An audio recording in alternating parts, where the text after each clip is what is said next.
All right, now let's talk about what is an experiment. So, as I mentioned in the previous videos, um, this is a very old idea from medical science, right? So basically, you are going to randomly assign your patients into uh, two different groups. So let's start from this one control, one treatment experiment. So if you have patients and you randomly assign them into either the treatment group or the control group, right? So for after randomization, the average patient from this group should be no different from this group, right? So they are pretty much the same. So then we try to understand whether or not the treatment is actually effective, is actually useful, right? So after a while, you follow up, use a set of outcome measures, right? So generally speaking, we will use like health conditions or other health indicators.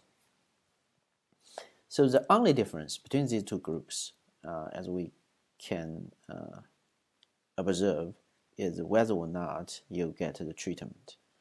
Because of the randomization, right? All the social demographics, other characteristics, they are all the same, right? So the only difference is whether or not you get a treatment. Control group, we usually give them the placebo in medical science. So then after a while, compare the results, right? So if now this group doesn't really have a treatment effect, right? So because you only see like this one kind of been treated while in the control group if without treatment they have three people being treated, that probably this is a self-recovery disease or something like that. All right, but the very basic idea is from medical science, and it's actually an old idea, right? So this is the experiment. So then actually two different types of experiments. So we just talked about this between subject design, right? So randomly assign people into either treatment or control group, right? So this is our between subject design. However, there's another type of design which is called within subject design. So the difference between subject design and within subject design is in within subject design, all the participants see all the either the control or the treatment conditions. Only the conditions may be randomized, right? So, for instance, some of the people see this sign first, and while the other people see this sign first, and then that sign, right? But anyway, all the people will see both of the signs, right? So then they make their decision. Then we try to understand under which condition, right? When they see this sign or this sign, will the result be different? While in between subject design, only people being assigned to this group, they see this sign, while the rest of the participants, they see this sign, which means not all the people see both of the signs, right? So this is the difference between within subject design and between subject design. But why, you probably want to ask, why you want to use within subject design, right? Instead of more intuitively just randomly assign people into two different groups. This is all because of cost, right? So suppose you have like 100 people, right? So you can randomly assign 50 to this group and 50 to this group, right? Control and treatment group. But if you can use a within subject design, right? So this represents 100 people. Then you have 100 people in your treatment condition and 100 people in your control condition, right? So uh, that increases the sample size. So in terms of cost, as we said, running experiments is very costly. So if you want to minimize the cost, you probably consider using within subject design instead of a between subject design, right? So that's the main reason is because of your budget constraint. All right, again, so let's start with the between subject design. The key is randomly assign people into either the control group or the treatment group, right? So randomization is the key, right? Because after randomization, we want to ensure if you pick an average person from each of the groups, there will be no statistical difference between these two average persons. So then for the control group, of course, without treatment, right? So for the treatment group, which actually gets the treatment, then after a while, we compare the outcome, right, based on our outcome measures. So if there's a significant difference between groups, then we say, oh, the treatment actually works. While if there's no significant difference in terms of outcome measure between the groups, then we say, oh, the treatment is probably not working, right? Because other than the treatment, there's no difference between the two groups, right? Now, the within subject design, again, each participant got multiple rounds of the tasks. They see all the pictures, right? But the order of the task or the picture is randomized.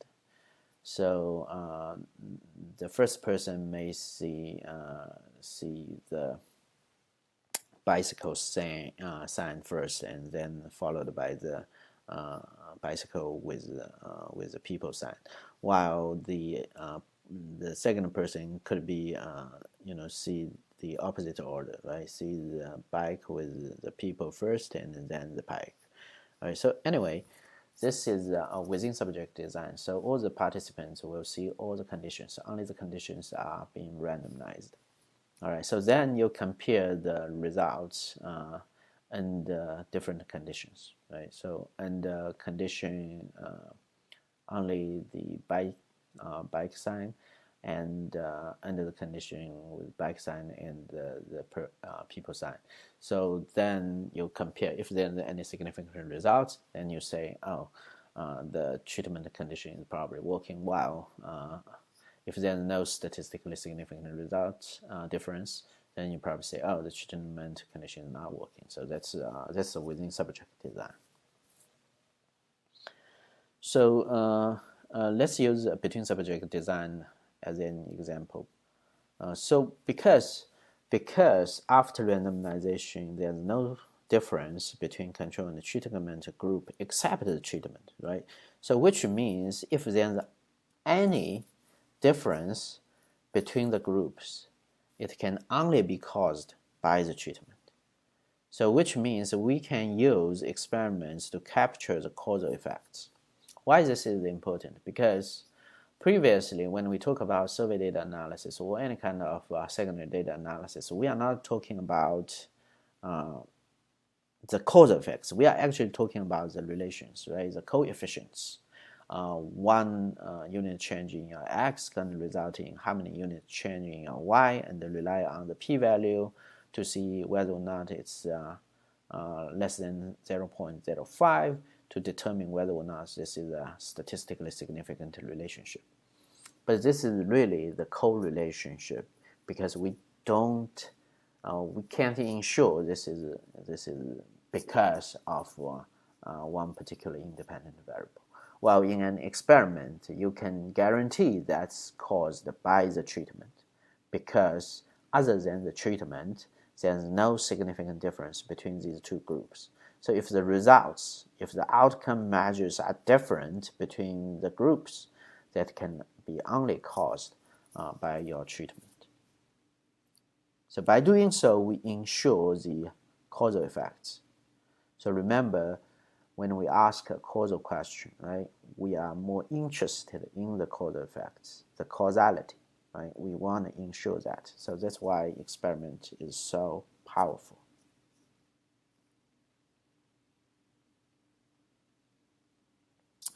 So then we talk about the randomization, right?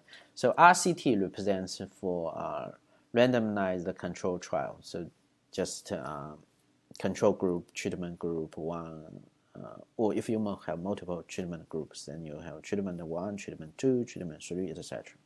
So, but how can we randomly assign, say, for instance, 100 people into a control group and the treatment group?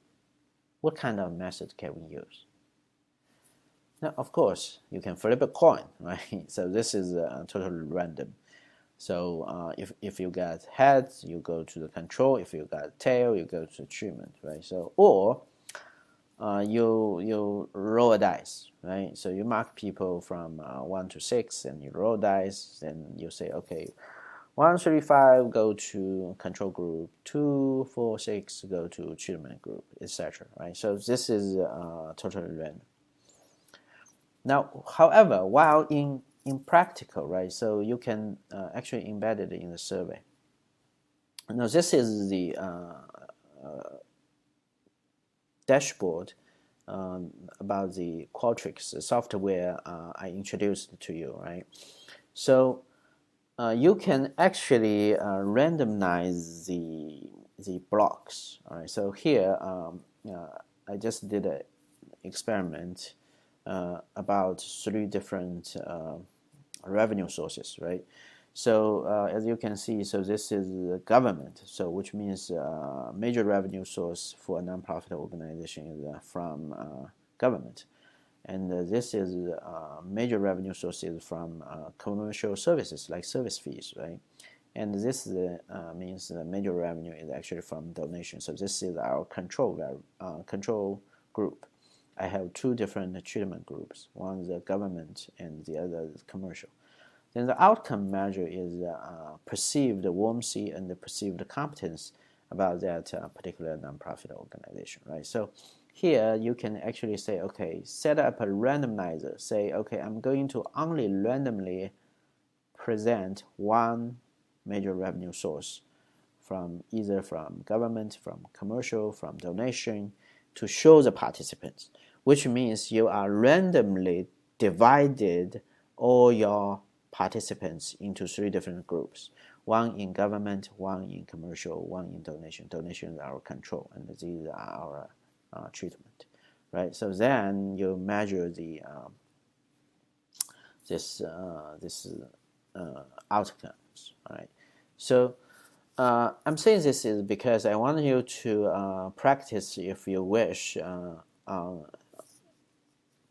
the Qualtrics platform. All right, so you can manipulate your questions to see if your randomization strategy works. Right, so basically, if you assign like evenly sure, which means 1/3 of your participants will get the government treatment, while 1/3 the others 1/3 will get the commercial treatment, and the rest is in your donation as the control, right?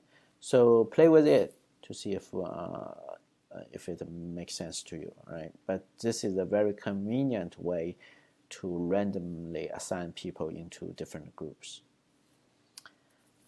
All right, so after randomization, as we said, right? After you randomly assign participants into your control and treatment groups, if you compare the characteristics of these 2 groups, right? So for instance, you compare the means. You probably figure out they are statistically equivalent, which means very close. The numbers are very close to each other, and if you run a t-test or ANOVA test, you'll figure out there's no statistically significant difference between groups. So that's why we call them statistically equivalent groups, right? Because we can't have identical twins. So that's why we say, okay, we are going to randomly assign you into either control or treatment groups. But if we can have identical twins, that would be ideal, right? So we can just say, okay, there definitely will be no difference between Xander and Chris, right? So the twin doctors, for instance. So that's the purpose of randomization, because we want to ensure the only difference between these two groups, right, is whether or not you get the treatment, right? Then we can compare the results, and the result will be only caused, if any difference, will be only caused by your treatment. All right, so this is a basic randomized experiments has two arms, right? One control, one treatment. But as we said, you can have multiple treatment groups, right? So it depends on how large the sample size you have, right? And of course, if you have more groups, which in general means you need to increase your sample size, which also means you probably need to spend more money on that. All right, so then the various types of experiments. For instance, online survey experiments, as I just showed you, you can use Qualtrics to program it. And the laboratory experiments, in social science, we generally use students as participants, right? So if I give you some tasks and randomly assign you into different groups, then you complete the tasks, then we compare the outcomes, things like that, right? So that would be our lab experiments.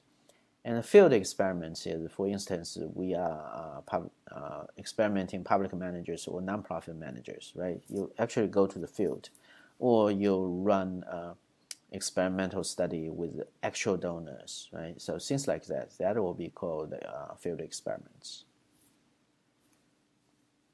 All right, so as you can see, experiments can guarantee or ensure the causality, right, the causal effects. Then people might think, oh, that would be great, right? Can we just generalize the finding and apply to all the populations? I should say, wait a minute, right? So there's a relationship between sample and the population, right? So random sampling will ensure more generalizability. And the random assignment only can ensure you the internal validity. It doesn't guarantee you the generalizability. Internal validity, which means you can ensure the causal effects. However, you cannot, or you have to be very careful if you want to generalize the finding from an experiments to be applied to the whole population. So, for example, the lab experiments, you use students as participants, right? So if you want to generalize some findings from students to be applied to the whole population, then of course students' body is totally different from the general public, right? So especially if you are experimenting with college students or university students, they are highly educated. This means they are elites of the society, which is totally different from normal people in the society, right? So you can't just say, okay, we are going to generalize the findings from our experiments to be applied to the whole population. So one of the biggest challenges, I would say, for experiments is also the generalizability or externality or external validity issue, right? So because we are still looking at how, now this is our sample, then we randomly assign them into different groups, and we did our experiments, but still we need to think about how the conclusion from our sample can be applied to the whole population, right? So this is the biggest challenge for experiments. All right, I think that would be all for